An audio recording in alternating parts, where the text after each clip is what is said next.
India's number 1 varicose veins hospitals ఐబీసీను సంప్రదించండి. మీ నొప్పి లేని ప్రయాణాన్ని ప్రారంభించండి. Welcome to our channel. నేను రమారావి. జనరల్గా కాంప్లెక్స్లు వింటుంటామండి. ఏం complex? Inferiority complex, superiority complex.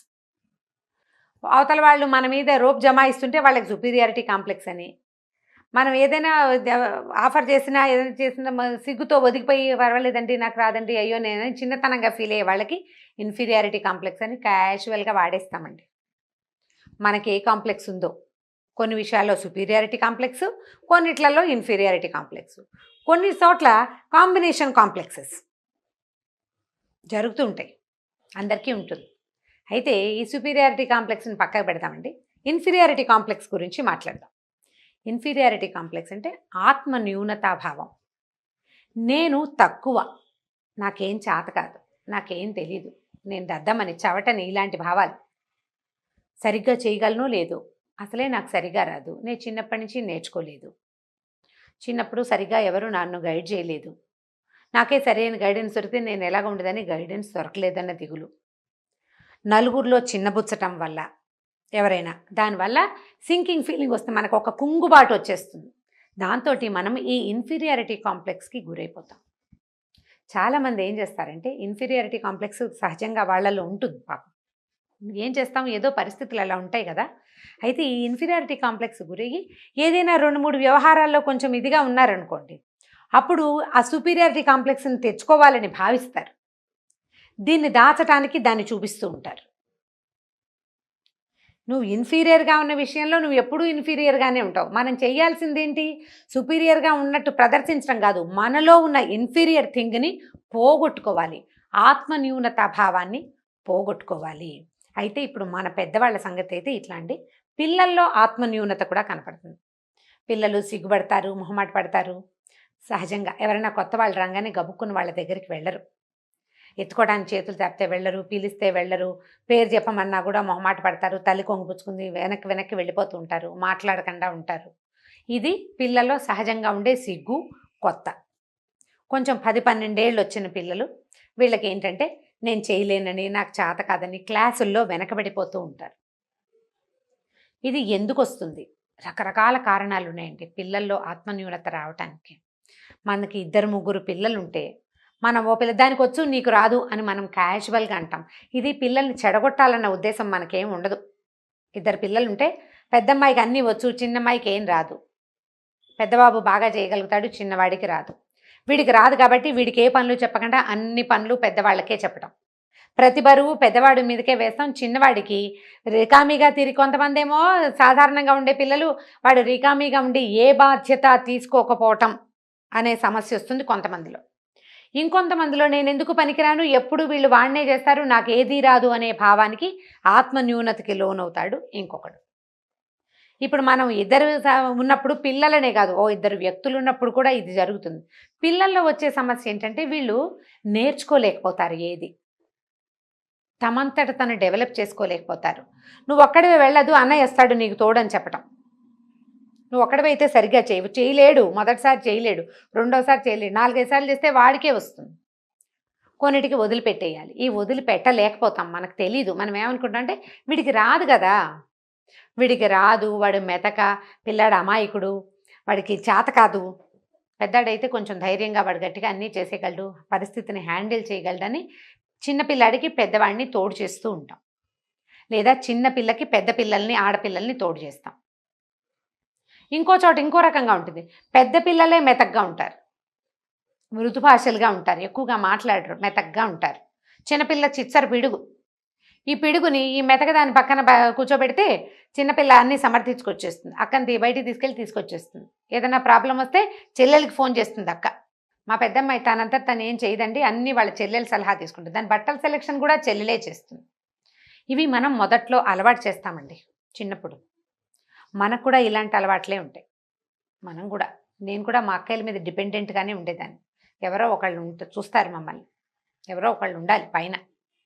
ఈ భావాలు ఉంటూ ఉంటాయి. క్రమంగా ఒక్కొక్కళ్ళలో ఇలాంటివి ఎలా డెవలప్ అవుతాయంటే, నాకేమీ చేత కాదు, మా చెల్లి గ్రేటు, లేదా మా అక్క గ్రేటు, అన్నయ్య గ్రేటు, నేను దద్దమ్మని, క్రమంగా నేను దద్దమ్మనితో పాటు అమ్మ నాన్ననే నన్ను దద్దమ్మని చేశారనే భావం ప్రబలం అవుతుంది.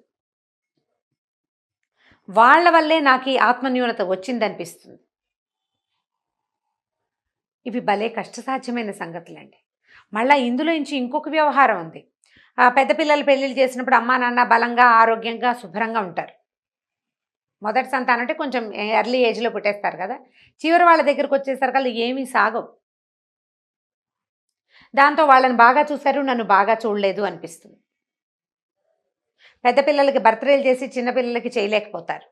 లేదా పెద్ద పిల్లల్ని పెద్ద చదువులకి పంపించకుండా తొందరగా పెళ్ళిళ్ళు చేసేసి చిన్న పిల్లల్ని పై చదువులకి పంపేస్తారు బాగా. పెద్ద అమ్మాయిని అన్నిటికీ కంట్రోల్ చేస్తారు, రెండో అమ్మాయిని అన్నిటికీ వదిలేస్తారు. అవకాశాలు ఆ రోజున్న పరిస్థితి మనం ఏది ఆలోచించి చెయ్యం. జీవితం ఇలా పోతూ ఉంటుంది అంతే. ఇందులో వాంటెడ్లీ నాకు 2 పిల్లలున్నా ఒక్క పిల్లంటే నాకు ఇష్టం, రెండో పిల్లంటే నాకు ఇష్టం లేదని ఏ అమ్మ ఏ నాన్న అనరు. ఎవ్వరూ వాంటెడ్లీ చెయ్యం. అట్లా జరిగిపోతుంది. కానీ ఈ జరిగిపోయే వ్యవహారము ఈ పెంచబడిన సంతానంలో ఆత్మన్యూనతకి కారణం అవుతుంది. ఇది పెద్దయ్యాక వాళ్ళని డిప్రెషన్ వైపుకు నెట్టేస్తుంది. నన్ను చిన్నప్పుడు సరిగ్గా చూడలేదు అన్న భావం నుంచి బయటికే రారండి చాలామంది. బయటికే రారు. మా అమ్మ నన్ను సరిగ్గా చూడలేదు, మా అమ్మ నన్ను బాగా చేయలేదు. నేను ఒకరి దగ్గర ఒక వాక్యం కూడా విన్నాను, నేను అన్వాంటెడ్ చైల్డ్ని మా అమ్మ ఎప్పుడు చెప్పేది. మా అమ్మకి నన్ను కంటమే ఇష్టం లేదు. తల్లులు క్యాజువల్గా చెప్పిన మాటలు పిల్లలు ఎంత పెద్దగా తీసేసుకుంటారో దాన్ని మర్చిపోరు అసలు. ఆ అమ్మ తనని కన్నదని, కష్టపడి 9 నెలలు మోసిందని, కష్టపడి కన్నదని, తన్ని ఎత్తుకు పెంచిందని, పాలిచ్చి పోషించిందని, అందరితో పాటే తనకి చదువు చెప్పించిందని, తనకి అన్నీ చేసింది అమ్మ. కానీ అమ్మ అన్న మాటలు భలే బాధిస్తాయి. ఇప్పుడు బాధించకుండా ఉంచటం, ఆత్మన్యూనతకి లోనవ్వకుండా ఉంచటానికి మనం ప్రయత్నం చేయాలి ఒకటి. ఆత్మన్యూనతకి లోనవ్వకుండా ఉండాలి రెండోది. ఈ 2 పాయింట్లు చాలా అవసరమండి. ఈ ఇన్ఫీరియారిటీ కాంప్లెక్స్, ఈ ఆత్మన్యూనత, నేను చాలా తక్కువ, నన్ను సరిగ్గా చేయలేదు, నా బ్రాటప్ బాగుండలేదు అనే భావం మనని పైకి ఎదగనివ్వకుండా చేస్తుంది. ఎవ్వరు ఏం చేసినా వీళ్ళు ఈ సరిగ్గా చేయట్లేదేమో, నన్ను వీళ్ళు తగ్గించేస్తున్నారేమో అన్న దృక్పథంలోంచే చూస్తాం. ప్రతి వాళ్ళని ఇలా చూడడంలో మునిగిపోయి మన జీవితంలో ఎదగటం మానేస్తాం. మన జీవితానికి ఏం కావాలో తెలుసుకోవటం మానేస్తాం. పిల్లల్లో ప్రెషర్స్ ఎక్కువ. వాటి వల్ల ఏమవుతుంది, ఆడపిల్లలకి రకరకాల శారీరక సమస్యలు వచ్చేస్తాయి. హార్మోనల్ ఇంబ్యాలెన్స్ వస్తుంది. ప్రెషర్కి గురవటం వల్ల హార్మోనల్ ఇంబ్యాలెన్స్ వస్తుందని వింటూ ఉంటాం. డాక్టర్లు చాలామంది చెప్తున్నారు. అవునో కాదో అది పక్కకు పెట్టండి. ప్రధానమైంది మన ఎదుగుదల కుంటుపడిపోతుంది. మనం ముందుకెళ్ళలేకపోతాం. ప్రతి వాళ్ళు అదేమి ఆవిడెవరిలాగానో కల్పనా చావ్లాలాగా అక్కడెక్కడో ఎగిరేయలేరు, ఇంకొకళ్ళు ఎవరు పెద్ద పెద్ద వ్యాపారాలు చేసి ఏదో గొప్ప పేర్లు తెచ్చుకోలేకపోతారు. కానీ మన జీవితానికి కావలసిన ఎదుగుదల మనకు కావాలి కదా. మనకి కావలసిన విజయం మనకు కావాల్సిందే తప్పకుండా. మనము ఉద్యోగస్తులుగా, వ్యాపారస్తులుగా కాకపోతే భార్యగానో తల్లిగానో సక్సెస్ అవ్వాలి. అంటే మన కంపానియన్ని సంతోషంగా ఉంచగలగాలి, మన ఇన్లాస్ని, మన ఫ్యామిలీని బాగా చూసుకోగలగాలి, తర్వాత మన పిల్లలకి సరైన దిశానిర్దేశం చేయగలగాలి. ఈ ఆత్మన్యూనతతోటి, ఈ ఇన్ఫీరియారిటీ కాంప్లెక్స్ తోటి మనం సరిగ్గా చేయలేకపోతాం. ఇవే కాకుండా మనకి ఇంకా చాలా ఉంటాయి. చుట్టుపక్కల వాళ్ళని ఎవరినైనా, లేదా మన కజిన్స్లో, మన ఇళ్లల్లోనే మన అక్కయ్యలు, మన తమ్ముళ్ళు, వాళ్ళందరూ బాగున్నారు, నేను బాగుండలేదు, వాళ్ళకి సంపాదన ఉంది, నాకు లేదు. ఈ భావాలతోటి కూడా మనం దిగిపోతూ ఉంటాం, కుంగుబాటకి లోనవుతాం. దానివల్ల ఇన్ఫీరియర్గా ఫీల్ అవుతాం. దాని ప్రభావం మన కంపానియన్స్ మీద, మన పిల్లల మీద పడుతూ ఉంటుంది. కుంగుబాటుకి లోనవ్వకుండా ఉండడం ఎలా అంటే, దీనికి ప్రధానంగానండి ఎవరి జీవితం వాళ్ళది. ఇక్కడ మనం వేదాంతం అవలంబించాలి. ఎవరి లైఫ్ స్టైల్ వాళ్ళది, ఎవరి ప్రయారిటీ వాళ్ళది, ఎవరి అవకాశాలు వాళ్ళవి. ఫస్ట్ చైల్డ్ కడుపులో ఉన్నప్పుడు చిన్న ఊంబు ఉంటుంది, ఎక్కువ ప్లేస్ ఉండదు. మొదటి బిడ్డకి ఎక్కువ స్థలం ఉండదు. రెండో బిడ్డ, మూడో బిడ్డ దగ్గరికి వచ్చేసరికల్లా బేబీకి బాగా మూవ్ అవ్వడానికి అవకాశం ఉంటుంది. పెద్ద అబ్బాయి మూవ్ అవ్వలేదు కాబట్టి రెండో వాడిని మూవ్ కావద్దని మనం అనగలమా? అనలేకపోతాం, అనలేం. సహజంగా జరిగిపోతుంది. ఇది సహజమైనది అని మనం గుర్తించాలి. నన్ను చదివించలేదు, మా తమ్ముడిని బాగా చదివించారు, మనం పాత సినిమా కథలు చూడండి, అన్నయ్య వ్యవసాయం చేస్తూ తమ్ముళ్ళని చదివిస్తూ కనిపిస్తాడు. తమ్ముళ్ళని కష్టపడి చదివిస్తారు. లేదా ఆఖరి పిల్లల్ని బాగా చదివించి పెద్దవాళ్ళని పనులల్లో ప్రవేశపెడతారు. ఇప్పుడు పెద్దవాళ్ళు ఇన్ఫీరియర్గా ఫీల్ అవుతామంటే ఎలా కుదురుతుంది? మన అవకాశం ఇది, వాడి అవకాశం అది. ఇది మనం తెలుసుకోవాలి. అమ్మా నాన్న తేడాగా చూశారని భావించద్దు. ముందు మీరు ఈ కుంగుబాటులో నుంచి బయటకు వచ్చేందుకు ప్రయత్నం చేయాలి. ఆత్మన్యూనత అనేది ఎదుగుదలకి చాలా పెద్ద అవరోధం అండి. ఎలాగంటే ఒక చిన్న గింజ మీద, మొలకొస్తున్న దాని మీద పెద్ద 10 కేజీల రాయి పెట్టినట్టే. అదే మీరు మర్రి చెట్టు మొదట్లో ఓ పెద్ద 10 కేజీలు రాయి పెట్టారనుకోండి, ఈ మర్రి చెట్టు ఊడలతోటి తోసి అవతల పారేస్తుంది. మనం ఎదిగాక ఏం పర్వాలా, ఎదిగాక ఏం అవ్వదు, మనం కుంగుబాటుకు లోనవ్వం. మళ్ళీ మనం రిపేర్ చేసుకుంటూ ఉంటాం. మనసుని రిపేర్ చేయండి. నాకు అప్పుడు అవకాశాలు రాలేదు, నేను చిన్నగా ఉండిపోయాను, ఇప్పుడు నాకు అవకాశం ఉంది, నేను ఇప్పుడు ఎదుగుతాను అని ప్రయత్నించండి. మనంతట మనం ఎదగడానికి ప్రయత్నం చేయండి. మా అమ్మ నాన్న సరిగ్గా చేయలేదు, లేదా మా అక్క బావ బాగా చూడలేదు, మా అన్నయ్య సరిగ్గా చేయలేదు, నా చిన్నప్పుడు మంచి స్కూల్లో చదవలేదు, చిన్నప్పుడు ఇంగ్లీష్ నేర్చుకోలేదు. ఇప్పుడు నేర్చుకోవట్లా మనం? చిన్నప్పుడు కార్ డ్రైవింగ్ రాదు, మనకు అసలు కారే లేదు, మనకి 50 ఏళ్ళు వచ్చాక కార్లు కుదురుతున్నాయి, నేర్చుకుంటున్నాం మనం. అట్లా దీన్ని తీసుకోండి. ఈ కుంగుబాటుకి మీరు లోనవ్వద్దు. పిల్లలని ఇటువైపుకి పోనివ్వకుండా చూడండి. మనకు అర్థమైంది అనుకోండి, పిల్లలు ఎక్కడ ఇన్ఫీరియర్గా ఫీల్ అవుతున్నారో ఆ విషయంలో ఫీల్ అవ్వనివ్వకండి. చెప్పండి, వాళ్ళకి అర్థమయ్యేలాగా దగ్గర కూర్చోబెట్టుకుని మాట్లాడండి. మీకు గనక సింకింగ్ ఫీలింగు ఇలాంటి భావాలు ఉంటే ఎవరితోటైనా ఒక మంచి కంపెనీ చూసుకుని చక్కగా ఓపెన్గా మీ భావాలని బయట పెట్టండి. లోపల అణుచుకున్న కొందికి నొప్పిగా ఉంటుంది. నా మెథడ్ అయితే ఓల్డ్ మెథడే. రాసుకోండి, రాయండి. రాసాక ఇవన్నీ కాగిత ముక్కలుగా వెళ్ళిపోతాయండి బయటికి.